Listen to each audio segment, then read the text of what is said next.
How about handgun storage in public parking lots in locked cars? Would you? There's a push to say that places that are open to the public cannot ban guns from being in parking lots. I would have to, I mean, I know that there are parents out there who want to go to a parent meeting and moms Not necessarily carry, school, not necessarily school. Okay, I'm saying school, like a mall parking lot. So, some malls may say no guns allowed in the parking lot.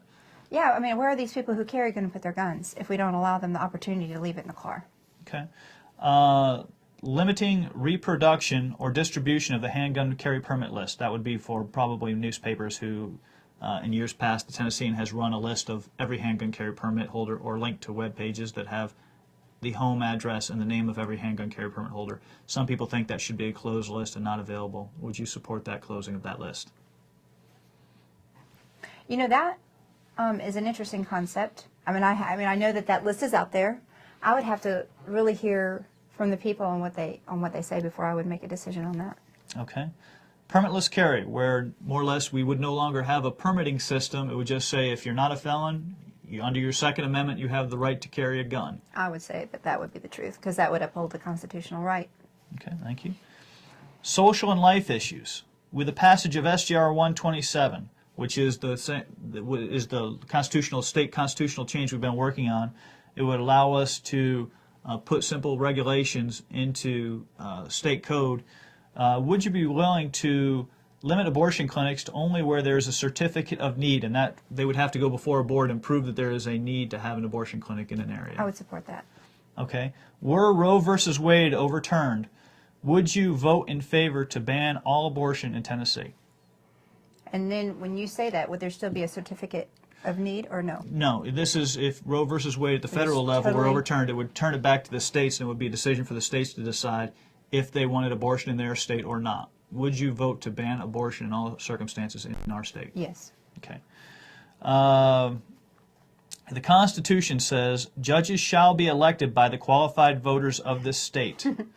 Will you support moves to popularly elect judges instead of an appointment process with a retention election? Absolutely. I think that right now there's a circumvention of a constitution there, so I would be an advocate of electing the judges. Okay. Would you support a loser pays tort reform system? And can you explain that to me? What happens is, say you sued me or I sued you, whoever lost the case has to pay the other side's legal fees. Okay, and so in essence, that may diminish the amount of lawsuits that maybe are frivolous. Yes. Okay, That's the I thought. would be in favor of that. Okay. Do you support wine in grocery stores? I know, I mean, I come from the state of Indiana, and up there they do have the wine in the grocery stores. At the same time, I know so many business owners here who own liquor stores, and that would put them out of business. So, you know, I would like to hear what the people have to say. I know that I know that the grocery stores have been doing surveys. I know that the liquor store owners are concerned. I would hate to put anybody out of business, is what, I mean, bottom line. Okay. So is that a yes or a no? You would support wine in grocery stores or would not support wine in grocery stores? I'm leaning that I would not under this. I would like to hear from the people. I mean, I would always want to have my ear to the ground for what the people say. But just off the cuff, I just think that would really hurt some private business owners. And I would rather support those private business owners than big corporations. Okay. A lot of communities have voted for dry counties, more or less, and they have legislators come up and say they get liquor by the drink in maybe what they're calling tourist areas. Okay. More or less where it's a dry county, but the legislator comes up and says, yeah, all except for this one area. I don't think that a legislator should have a right to supersede the vote of the people. Okay. Do you support red light cameras? No. Okay. Illegal immigration. How do you feel about making the driver's license test be taken in English only? I would be a strong proponent of that, yes. Okay. Do you think state services not mandated by the federal law should only be given to people legally in the country? Absolutely. Should adult children of illegal immigrants be given in-state tuition to state universities? And that is children who are not necessarily born in America, Okay. but were brought in from wherever, and they went through our school systems, K through 12 or 5 through 12 or wherever, whenever they got here. After that, A lot of times, a lot of our universities are just saying, well, if you graduated from a Tennessee high school, you must be a resident, and therefore you get in-state tuition. But legally, they are not legal residents. Would you support in-state tuition for those people? No, I would not. Okay. Environmental issues. There's talk of both a bottle deposit and grocery bag deposits in the legislature. Would you support a bottle deposit or a grocery bag deposit?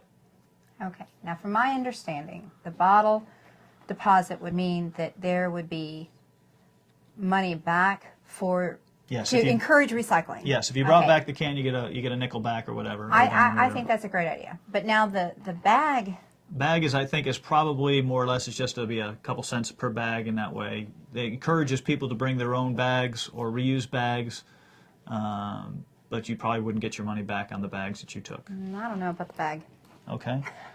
What about mountaintop mining? Would you support a ban on mountaintop mining?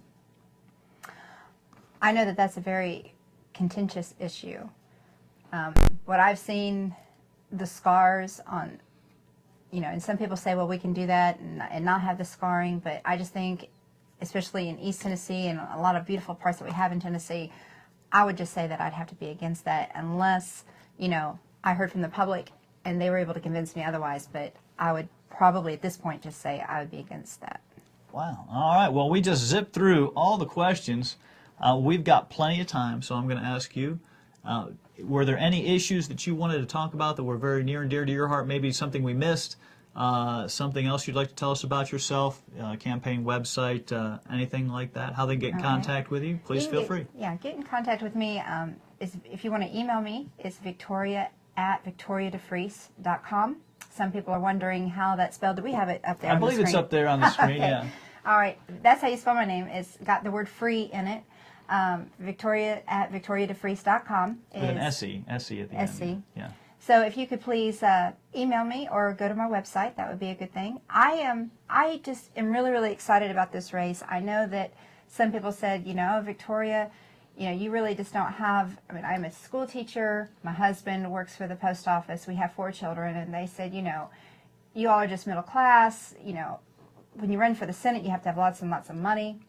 And that's true, you have to have money for a campaign. But I just really believe that if we don't have people from the middle class run, then the middle class are going to lose a voice. And I know that, I want to be able to have people in the Senate that I feel like I can talk to and be in touch with. And I just know that I would be a really good listener. And that's one thing, as an educated, with an education background, I feel that, I'm a lifelong learner. I'm a quick study on a variety of topics. I don't feel like I'm so stuck in the mud on certain aspects. I'll tell you what I'm kind of teetering on, I need more information. I'm always eager for more information and to listen to people and to learn. And I just really feel that that will really help me in the Senate. So I'm a quick study and I just want to serve the people. And I want to make sure that the people have a voice. Okay. Well, Victoria, I appreciate you coming on the show. All righty. Anything else you need to tell them? Did you hit the website and the email, I guess? Did you have a telephone number you'd like them to? Yes. Would you like to give that out too? You can call me at 805-5982. That's area code 865-805-5982. So I just want to thank you for doing this. This will be really great for the people to hear the candidates, and this is like about a 100-day campaign. Yeah. And really, it's not even going to be that by the time the announcement of the vacancy is going to be official. So it's really going to be less than probably, like 80, 90 days. And this is going to be an unusual election. I do want to encourage the people. September 27th is going to be the election, and that will coincide with the mayoral race. And so I know that the people in the city, you all are really, really geared up for going out to the polls on September 27th. However, I just really hope that we can motivate the people in the county to go out and vote that day, because that will be the only thing that the county residents of District 6 will be able to vote for, is for who is going to be your state senator for District 6. And so it's really a single issue. I hope it's one that's important to you and that it will motivate you to come to the polls on September 27th for those of you who live in the county. And that's mostly South Knox. The District 6 is a lot of South Knoxville. South Knox and East Knox. Okay. Mm-hmm. And I believe Sequoia Hills as well, isn't it? Yes, Sequoia Hills. Concord, Dean Hill. It picks up, Concord, it straddles Mississippi Parkway, East Thorn Grove Pike, Mascot, Cornton, and then it goes all the way up to Raccoon Valley, up close 75, so Halls, Powell. So it's a very large. It's the largest geographical district for a Senate seat in Knox County. Geographically. Oh, trust me, I know. My district is small and compact. I love it. It's compact. Yours You can go door to door. I can. Yours is a little bit more spread out. It goes like a big C-shaped almost all Yes. around the city, I guess. It That's a does. way to describe it. That's the way I've always sort of looked at it. Mm-hmm. Well, Victoria, I do appreciate you coming on the show. All right. Thank you for having me. Thank you. And tune us in again next week. We're going to have on all three candidates, Becky Duncan Massey, Marilyn Roddy, and we've just heard from Victoria DeFreese. Please listen. They're all getting the exact same questions on all the exact same issues. So I hope everybody has a clear understanding of where the candidates stand on the issues and votes accordingly. Thank you very much for your time. Tune us again next week. Thank you.